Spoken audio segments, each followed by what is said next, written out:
Hoje a gente vai entrar num assunto aí que é cronoanálise. É, Qual é a ideia do cronoanálise, né? É assim, ó, é a ação do analista aí de tempos e métodos de estar verificando a marcação do tempo que a gente chama de tempo normal aí para buscar validar assim, ó, eu tirei um número X de amostras, 5, 10, 15, 8. Esse número é válido dentro da estatística que a gente quer considerar, porque nós vamos ter lá um grau de confiabilidade e um percentual de erro aí. Então, dentro disso, essa quantidade de amostras que foi verificada, que foi registrada lá no nosso cronômetro, é o suficiente para dar conta de responder essas duas questões, né? Então, é isso que a gente vai analisar e entender um pouquinho mais hoje, tá? Então, essa ideia de fazer cronoanálise, a gente começa pela cronometragem.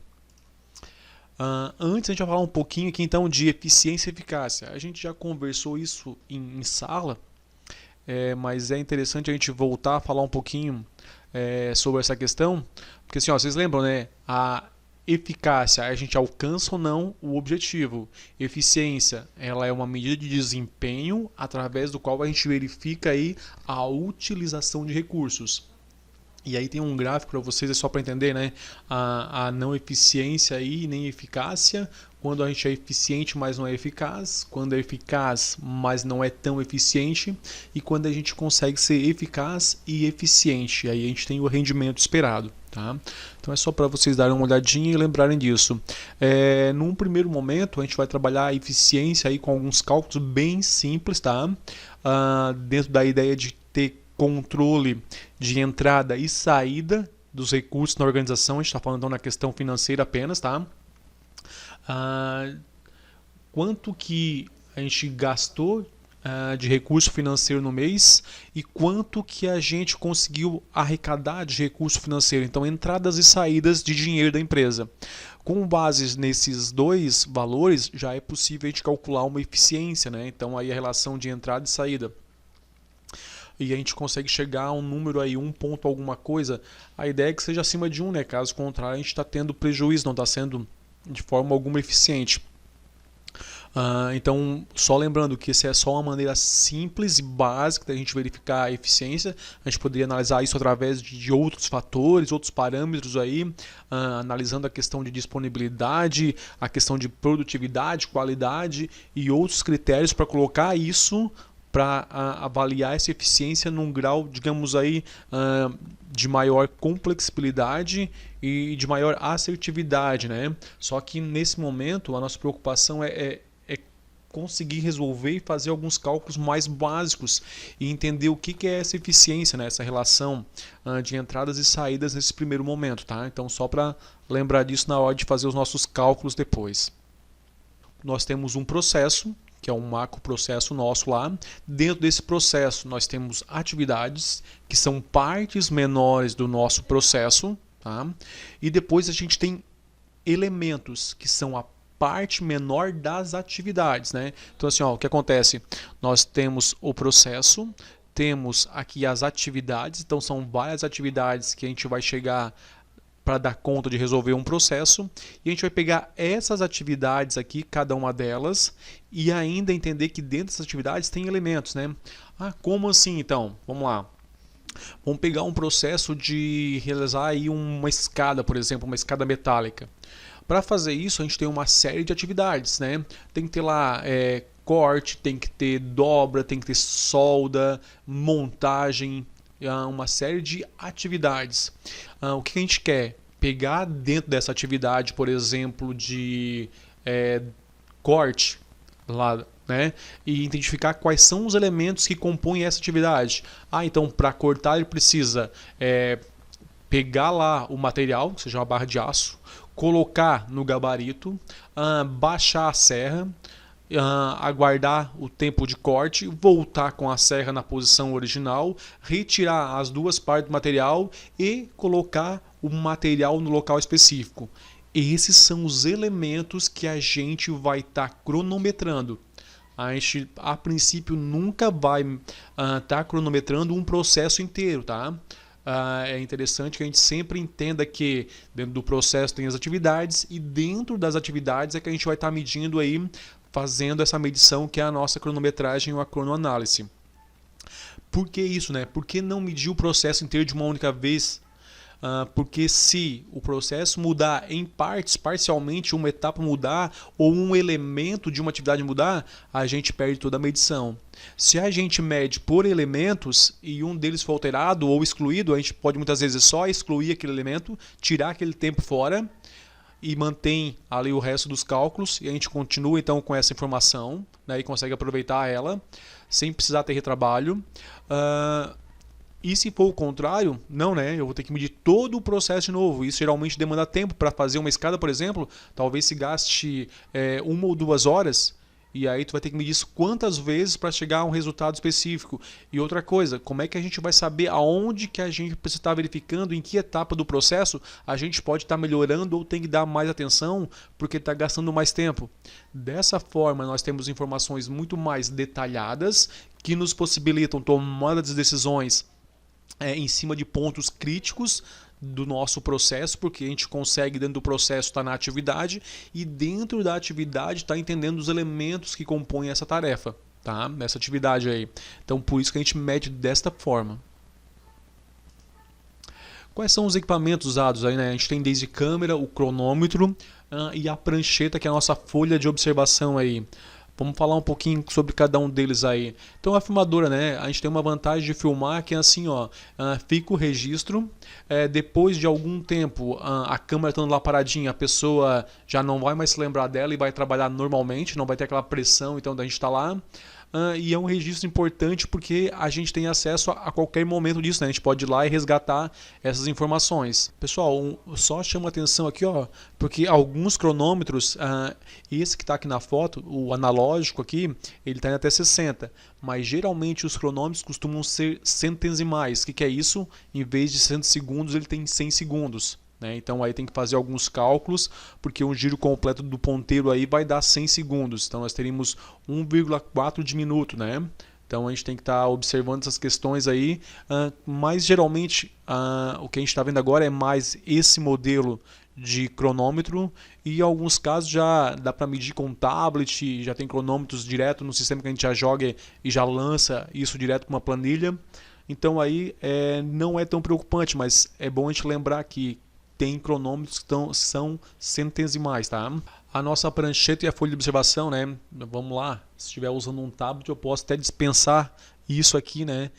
Mas caso contrário eu vou precisar disso para estar registrando os tempos aí. A prancheta dispensa apresentações, né? A folha de observação, ela é um documento que vai registrar para nós ali, que vai ter já campos específicos para o nosso registro. Então vai ter lá elemento 1, elemento 2, elemento 3, quantos elementos tiver lá a nossa atividade e quantas vezes a gente estiver registrando isso, né? Então bateu o cronômetro, deu lá 30 segundos, ok. Bateu novamente o cronômetro, agora chegou a 60. Existem várias, pelo menos 2 formas que eu conheço aí da gente estar medindo isso, né? Uma, bater o cronômetro e deixar ele seguindo e marcar o próximo tempo de novo, ou zerar ele, tá? Então são 2 opções que vocês podem estar observando, às vezes na literatura, em algum treinamento específico, se forem fazer aí.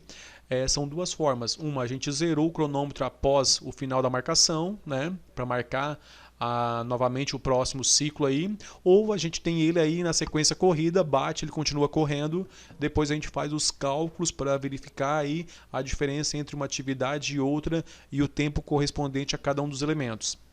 Mas, indiferente disso, a questão é a gente ter esse registro, tá? Aqui tem um exemplo um pouco maior da nossa folha de observação, né? Vai ter lá data, número da folha, qual é o processo, a atividade. Aqui a gente pode tem algumas notas explicativas que podem ser a questão dos elementos ou alguma observação que a gente queira botar. Aqui tem um campo específico, eu posso descrever qual é o elemento que eu estou marcando. Eu vou marcar lá ele colocar a peça no gabarito. Então eu coloco, ó, colocação da peça no gabarito. E aí eu vou registrar 1, 2, 3, 4, 5 vezes quantas forem necessárias. E a ideia da aula de hoje é justamente essa. Entender quantas medições são necessárias para que a gente consiga validar essa medição dentro dessa ideia de percentual de erro aceitável, tá? E ainda o grau de confiabilidade que a gente vai ter nesse processo de medição. Então, a gente precisa entender que existem dois parâmetros que têm que ser atendidos, né, ou dois critérios que têm que ser atendidos para que a gente tenha a validação da nossa cronometragem, do nosso ciclo de cronometragem. Ou seja, quantas medições eu preciso fazer para ter isso validado. A divisão da operação em elementos, né? Então, como a gente conversou, a primeira coisa que a gente precisa fazer é entender o processo, e aí a gente pode voltar lá nas aulas iniciais, lá, né, de mapear ele através do fluxograma, e cada elemento desse tá indo lá e fazer essa medição, tá? Então aqui a divisão da operação em elementos é basicamente entender o processo, quais são as partes dele, pegar cada uma das atividades e dentro desta atividade que a gente vai estar fazendo a medição. Tá? Então, é basicamente um detalhamento aí, né, um grau de detalhamento aí do processo, onde a gente chega no menor elemento possível aí, tá? E vai estar medindo aí esses elementos. Vamos lá, vamos pegar um exemplo do que a gente está conversando aí, né? Nós tínhamos aqui como exemplo pegar um livro, tá, na biblioteca. Então, quais são, dentro disso, as etapas que a gente tem? Ir ao acervo, escolher um livro, dirigir-se ao balcão, apresentar a carteirinha da biblioteca e assinar o recibo. Ou seja, dentro do nosso processo a gente tem essas atividades. Agora, se a gente pegar dentro de cada uma dessas atividades, a gente tem ainda os elementos, né? Quando eu vou ao acervo, eu tenho que me direcionar ao local, verificar quais são as estantes, identificar qual é o segmento que eu quero, ir lá e me posicionar. Então, até aqui, dentro da atividade de ir ao acervo, a gente já tem uma série de elementos. Tá? É justamente isso que a gente faz nas empresas, né? Entende o processo, entende quais são as atividades e dentro das atividades vai mensurar, medir aí, ou cronometrar os nossos elementos. Então, quais são as etapas para determinar o tempo padrão, né? Bom, a primeira coisa que a gente precisa fazer é planejar a nossa atividade aí de estar cronometrando. Por quê? Porque a gente precisa de uma série de etapas para isso, uma série de passos para conseguir fazer isso adequadamente. Então, a primeira delas, a divisão em elementos. Quando a gente já tiver esses elementos descritos, a gente coloca isso lá na nossa tabela, nossa folha de observação, e a partir dela a gente estaria fazendo aí as nossas medições e registrando isso. Num segundo momento, verificar se a quantidade, que a gente chama de ciclos aí de medições, estão adequadas aos critérios que a gente conversou. O terceiro item, avaliar a velocidade de cada operador quando a gente está fazendo a medição.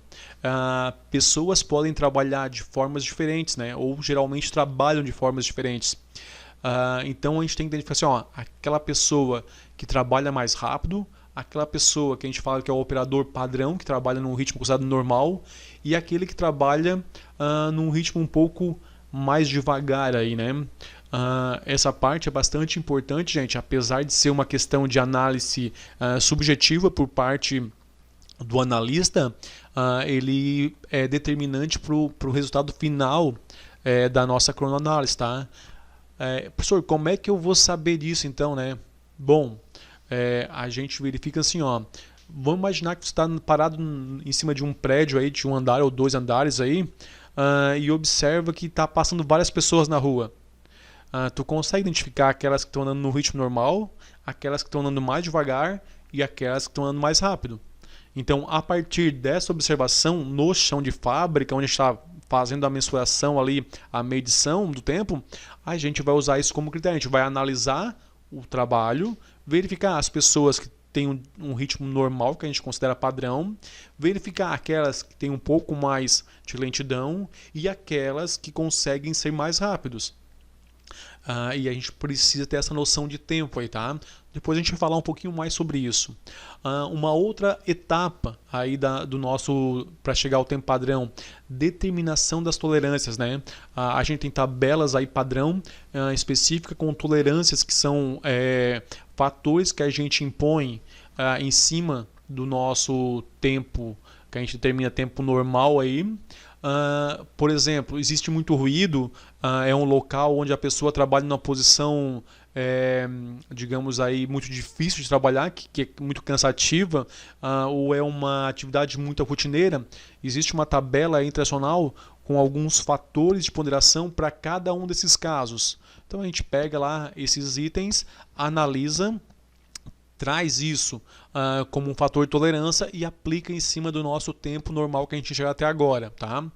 E no final disso, a gente chega então aí à questão do tempo padrão calculado já. Então tem todas essas etapas, a primeira delas é essa separação dos elementos, a medição e a definição do número de ciclos, que a gente vai conversar hoje. Depois, na sequência, a gente conversa sobre a avaliação de velocidade, as tolerâncias e o cálculo final do tempo padrão. Gente, até agora tá muito rápido, tá tranquilo aí? Tá ok, professor. Tá bom. Então vamos seguindo. Tá ok, professor. Tá Determinação bom. do número de ciclos, né? Como é que a gente faz isso? A ideia é que a gente faça a tomada de tempo e consiga saber se eu medir 5 vezes é o suficiente ou não. Bom, tem uma questão aí, né? Como é que a gente vai saber se 5 é suficiente, se é preciso fazer 6, 7, 8 ou 10 medições ou talvez até mais do que isso, né? Para isso existe uma fórmula que a gente calcula o número de ciclos dentro das questões que a gente colocou. A questão de erro, para mais ou para menos, o percentual de erro e um percentual de confiabilidade. Então tem essa fórmula que a gente vai aplicar depois, já na sequência, para estar resolvendo alguns exercícios aí. Então só para a gente entender, a fórmula parece meio complexa, pessoal, mas quando, digamos aí, observada mais de perto, ela é bem simples, na verdade. Nós temos o N ali, que ela é o número de ciclos a serem cronometrados, então nosso N está ali, vai só N igual. O Z, que é a nossa distribuição normal, então o Z tem uma tabela especificada de acordo aí com a distribuição. O R, que é a amplitude da amostra, né? Ou seja, nós vamos pegar lá, vamos imaginar que foram feitas 5 medições. A gente vai pegar a maior e a menor. E a diferença entre esses dois é a nossa amplitude da amostra, que é o nosso R. O D2, que é o coeficiente de função em relação ao número de cronometragens, também é uma tabela. Tá? Então a distribuição e o coeficiente, vocês não precisam se preocupar. O Z e o D2 ele é fornecido. O R a gente já viu que é a diferença entre o maior e o menor. Também não é complicado de achar. O ER é o nosso erro máximo admitido. Então se a gente falar assim, 5% de erro que a gente quer aí, o que acontece? Nós vamos pegar esses 5, dividir por 100 e vamos ter 0,05. Esse vai ser o nosso E para usar na fórmula, tá? O nosso ER aí. E por último, a gente tem o nosso X, ou X média, né? Que na verdade nada mais é do que a média da amostragem. Então, se a gente fez 5 amostragens, a gente vai pegar esses 5 números, vai somar eles e vai dividir. Simples assim, uma média aritmétrica simples. Com essas informações, colocando na fórmula, a gente vai fazer ali a multiplicação da distribuição pela amplitude, vai multiplicar o erro pelo coeficiente versus o x média e depois dividir os dois e por fim elevar ao quadrado, tá? Aí a gente já sabe determinar qual o número mínimo eu preciso ter aí de medições para estar validando. Mas vamos seguindo para vocês poderem ver isso. A gente costuma dizer que a gente tem uma probabilidade que é o grau de confiança, né? Então determinamos entre 90 a 95%. Pessoal, menos do que 90%, o grau de confiança quer dizer o seguinte, fiz o trabalho lá, mas 10% aí, 10, 15% não dá para confiar que vai estar certo isso, tá? Então, o que acontece? Aqui nós determinamos o quanto é confiável a nossa medição, o nosso resultado. E ainda tem a questão do erro, né? Entre 5% e 10%. A ideia é que quanto mais alto o grau de confiabilidade, melhor. E quanto menor o erro, melhor, tá? Lembrando que essas duas variáveis aí alteram na quantidade de amostragem, tá? Como também ali a questão da amplitude. Mas nesse caso agora vamos entender essa questão da confiabilidade e desse erro, tá? Então vamos lá, o que quer dizer isso aqui, né? Supondo que seja encontrada uma média de cronometragem no valor de 10 segundos, então nós estamos falando já da média.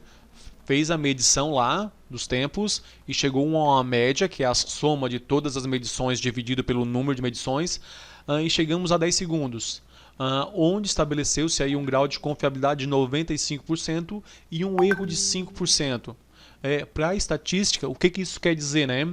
Que a gente tem 95% de certeza que o nosso elemento da atividade, lá, o nosso tempo lá, vai estar entre 9,5 ou 10,5, né? Isso é o nosso grau de confiança e o percentual de erro aceitável, tá? Lembrando que o nosso erro é sempre absoluto, para mais ou para menos, não tem erro negativo, tá? Ó, aqui tá o que eu comentei com vocês, tá? Que é a tabela de probabilidade, normal nesse caso aqui, onde a gente tem o Z, e aí a gente vai assim, vou usar 95% de grau de confiança aí, né? O que a gente faz? Vai lá no 95% e a gente vai ter como Z 1,96. Então, daquela nossa fórmula, basta a gente vir na tabela de probabilidade, nossa distribuição normal ali, e encontrar qual é o grau de confiança que a gente quer determinar. Então, aí de 90% a 99%, tá? A mesma coisa para o nosso D2 lá, tá? Vocês lembram do D2 que é o nosso coeficiente lá, né? Referente ao número de cronoanálise. Então, aqui é o seguinte, né? A gente vai verificar quantas medições foram feitas e com base nisso nós temos um percentual a ser aplicado também aí, tá? Então vamos seguir para a gente chegar na parte mais interessante que é agora, ó. Vamos lá. Um analista de processo de uma fábrica de produtos de linha branca são linhas de geladeiras, fornos, micro-ondas aí, tá? Cronometrou a operação de montagem de determinada porta de um modelo de refrigerador. Foram feitas 7 cronometragens iniciais, para as quais foram obtidos os seguintes valores em segundos: 10,5, 10,3, 9,3, 9,2, 8,5, 9,9 e 10 aí. A empresa determinou como regra geral o grau de confiança para os tempos de cronometragem fosse de 95%, com um erro relativo inferior a 5%.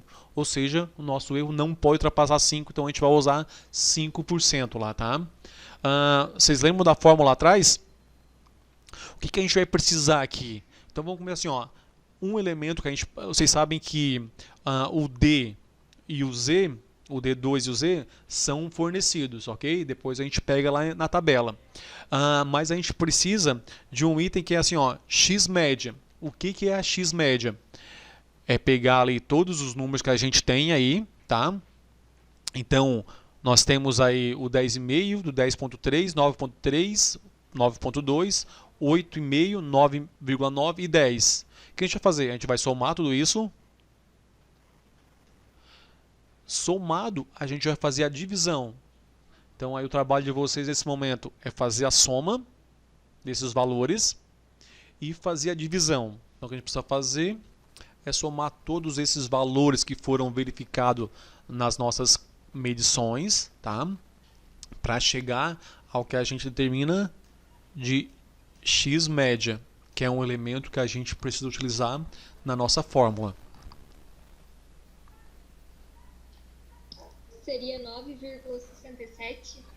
Seria 9,67? 9,67. Ok, vamos lá, então.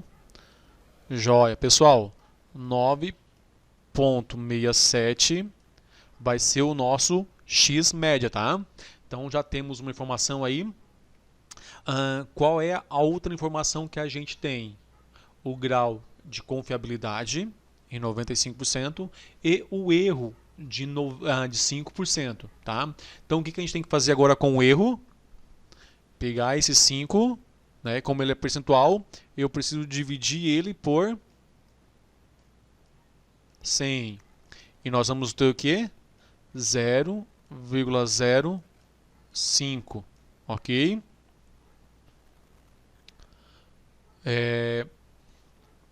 Nesse caso, uma outra informação que a gente vai precisar ainda, lembrando aqui, né? Isso aqui é o nosso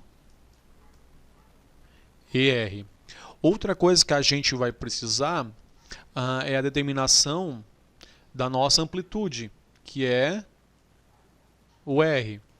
Como é que a gente faz o cálculo da amplitude mesmo aí? Vai pegar o maior elemento da nossa medição ali, dos nossos números que foram medidos, no caso, nosso tempo em segundos, né? Aqui, ó, do 10,5 ao 10, nessa linha aqui. Pegar o maior tempo. Qual é o nosso maior tempo aqui? 10,5.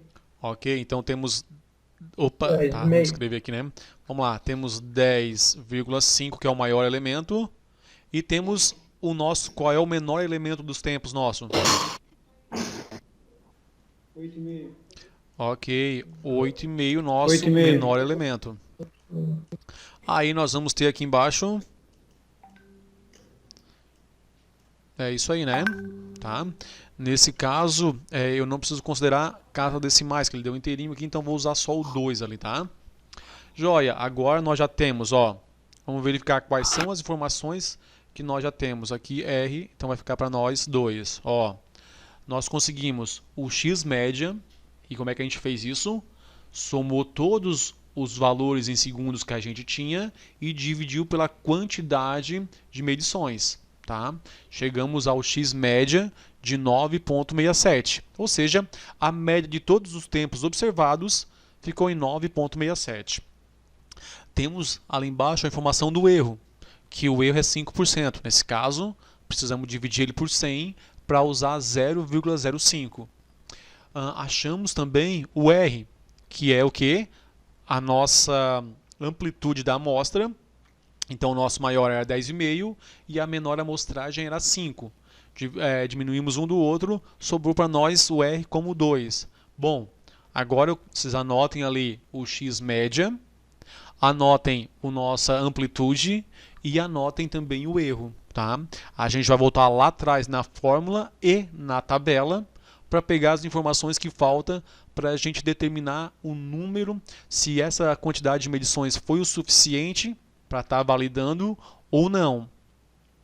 Todo mundo conseguiu anotar as informações que a gente precisa até agora? Sim. Sim. Joia. Sim. Então assim, ó, Sim. nós já temos 3 informações aqui. A gente volta na nossa tabelinha e eu vou voltar mais uma vez para a gente pegar aqui a fórmula. Então, por favor, anotem a fórmula aí para vocês.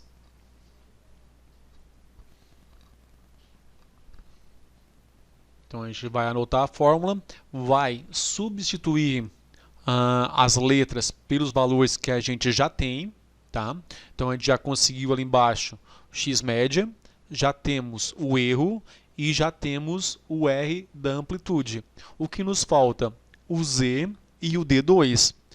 Essas duas letras, essas duas variáveis aí, são informadas através de tabelas. Então, a gente só vai depois pegar a tabela na sequência do slide e transferir esses números para a fórmula. Conseguiram registrar a fórmula já aí, pessoal? Sim. Ok, então vamos lá. Sim. Temos a fórmula, já podemos transferir. Ó, aqui o nosso enunciado, né? Dizia, opa, desculpa, não é aqui. A tabela nossa aqui. Então aqui a gente vai pegar as duas informações que faltavam para a gente resolver esse nosso exemplo ali. Ele dizia lá que ele queria o quê? 95% de confiança. Então, dentro da tabela de distribuição normal e probabilidade, o grau de confiança 95%, a gente vai utilizar o quê? A nossa fórmula 1,96. certo? E para o D2, que é o nosso coeficiente em relação ao número de amostragens, a gente vai utilizar o número de amostragens que a gente tinha lá. Quantas amostragens a gente tinha mesmo para fazer o x-média? 7 amostragens. Nesse 7. caso... Oi? Opa, o microfone, né? Pessoal, 7 amostragens. Nesse caso, o nosso D2 vai ser 2,704. Bom, a gente já calculou todos os itens que a gente precisava. Então, 1,96 do Z, 2,704 do D, que nos foram fornecidos. O restante das informações a gente tem aqui. O R é 2, o erro é 0,5 e o nosso x-média é 9,67. Agora, o que a gente precisa fazer? As devidas multiplicações primeiro, na sequência divisão e por último elevar isso ao quadrado. E aí qual é o resultado que a gente chegou? 8,99. Opa, isso aí. 8,99. Gente, uma resposta aí, né? Então chegamos a 8,99, né? Isso nos diz o quê, né? Ou seja, 8,99. Vamos lá, deixa eu avançar aqui. Ó, quem por acaso não conseguiu ou teve alguma dificuldade em alguma das partes, está aqui certinho a resolução dele, tá, gente? É só para a gente ir praticando, para ir já pegando o jeito. Então assim, ó, nós chegamos ao resultado final aqui, na fórmula, colocando todos os dados, de 8,99. Ou seja, eu preciso de 9 medições para que eu tenha um grau de confiança de 95% e que o erro seja até 5%, né? Ou abaixo disso, tá? Então, sempre lembrando que quando a gente chegar ao resultado e ele for um número decimal aqui, a gente vai sempre arredondar ele e jogar para o maior. Tá? Por quê? Justamente pela questão do grau de confiança. A gente sempre arredonda para cima. Então, é melhor que a gente tenha mais cronometragens. Quanto maior a princípio, maior o grau de confiança também. Tá? Mas só tem que lembrar disso. Cheguei no número final ali, ele é um número decimal, a gente arredonda ele sempre para cima, tá? Para chegar com o número inteiro. Eu não consigo fazer 8 medições, 9, né? Então eu preciso fazer 9 medições. Se tivesse dado lá 8,5, também não consigo fazer 8 medições e meia. Por isso a gente sempre arredonda para cima e sempre o número inteiro, tá? Porque são tomadas de tempo as nossas medições aí. Viram como a fórmula não é tão complicada assim, né? No primeiro momento que a gente olha para ela lá, vê aquele monte de número ali, um monte de letras e alguns números e parece que é complicada, mas na verdade ela é simples. A gente só precisa saber da onde tirar essas informações, tá? Então é bom que a gente vá gravando ali a questão do R, que é a amplitude, o nosso x-média, a gente vai botar esse nome para ficar fácil, para lembrar que ele é sempre a soma e a divisão pelo número de elementos, tá? O Z e o D2, eles vêm das tabelas relativas de cada uma. E o erro, ele é sempre fornecido, né? E a gente vai fazer o quê? Tá dividindo ele por 100 para usar na fórmula. No restante, é só aplicar essas informações, os nossos números à fórmula e resolver ela. Alguém achou dificuldade de fazer, pessoal, ou não conseguiu acertar e por alguma coisa? Dando o valor vírgula alguma coisa tem que arredondar também. Dando o valor vírgula alguma porque coisa esse tem valor que é que arredondar assim, pra ó, mais. o que é o 9? É isso. O 9 é o número de vezes que a gente vai ter que medir. O que aconteceu? Ele mediu 7 vezes, certo? Os nossos tempos lá em cima, lá no X, lá, ó. Foram 7 medições que foram feitas. Quando a gente colocou na fórmula para validar Certo. isso, considerando 95% de grau de confiança e 5% de erro, ele disse, ó, não, eu preciso pelo menos de 9 medições. Quer dizer o quê? Que a gente precisa medir mais 2 vezes, tá? Então a gente precisa incrementar mais 2 medições a essas aqui que a gente tem, Certo. para aí sim colocar novamente na fórmula, tá? Porque como eu falei, se a amplitude for muito grande, ela pode também interferir. Às vezes a gente mediu novamente, chegou ao número 11 e um outro 12, por exemplo, colocando na fórmula, a gente acrescentou mais 2, a gente tinha 7, foi para 9. Colocou na fórmula de novo e talvez pediu agora que fosse 10. Por quê? Porque o grau da amplitude também influencia, tá, gente? Então o que a gente faz? Faz a tomada de tempo, mediu lá quantas vezes for necessário, colocou na fórmula, se deu um número menor do que o número de medições que a gente tinha, quer dizer que está ok, está validado. né, com base na confiança e no percentual de erro.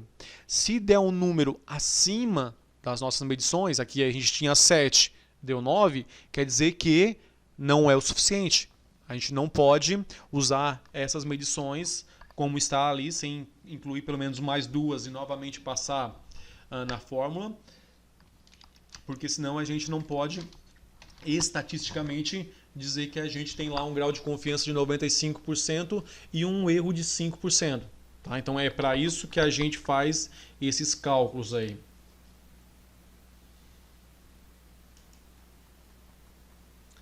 Então aqui ele faz uma explicação, né, onde ele diz assim, ó, que foram feitas as tomadas de tempo, 7 lá, né, e determinou que o número necessário seriam 9.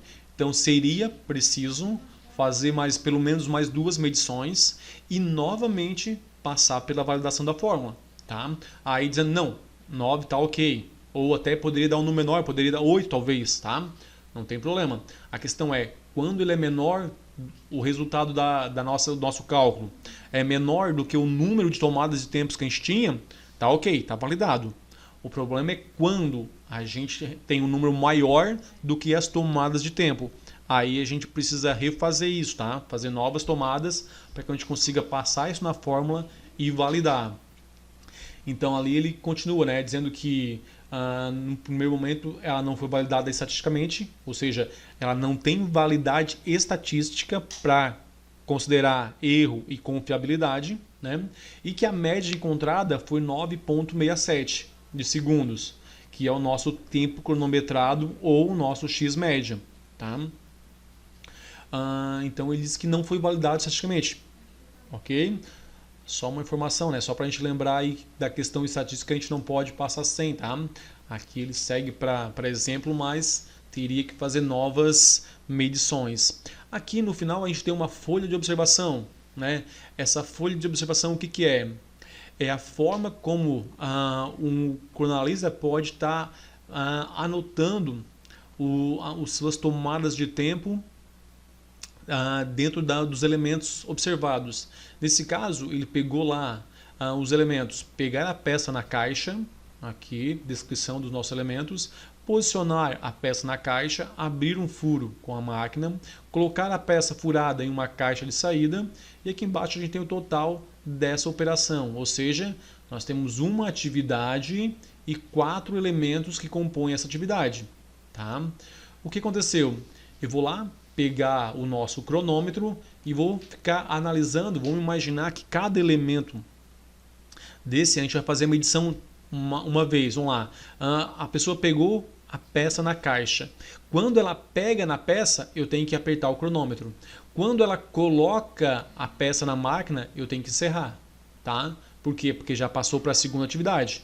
Então, eu também tenho que saber o tempo de começar a medição e de parar. Ou seja, esse elemento aqui, quanto tempo levou para ser feito. Então o cara pegou a caixa, bati o cronômetro, largou a caixa, lá posicionar na máquina, lá, bati novamente. Opa, 8 segundos. Vou fazer o quê? Esperar que ele faça novamente essa operação de pegar a caixa e vou lá novamente. Cliquei e soltei. Deu 7 segundos agora. Vou fazer isso uma terceira vez. Pegou a caixa no chão, largou, bati o cronômetro. 9. E assim eu vou indo. Ó, fiz 10 medições aqui. Joia? 10 medições dessa atividade só por enquanto. Desse elemento, desculpa. Tá? Joia? A ideia é que a gente faça a medição sempre por elementos. Opa, agora ficou feio aqui. Ficou riscado em cima. Mas é para você entender a sequência da linha, tá? Aí, depois, fiz 10 medições aí. Vou pegar a segunda, que é posicionar a peça na máquina. Novamente, quando que começa essa medição para bater o cronômetro e até onde vai para a gente parar o cronômetro. Então, posicionou a peça na máquina. Poft. Colocou lá, tirou a mão, já parei. Certo? Por quê? Porque dali ele já vai fazer a próxima atividade, que é abrir o furo. Então, também tem que lembrar de saber assim, ó, onde é que começa e onde que termina cada um dos elementos. Então, o que acontece? Posicionar as peças na caixa.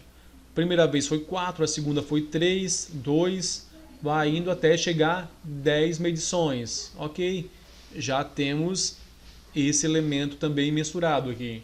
Ok, e a gente faz isso para os outros dois, tá? No caso que nós temos 4 elementos.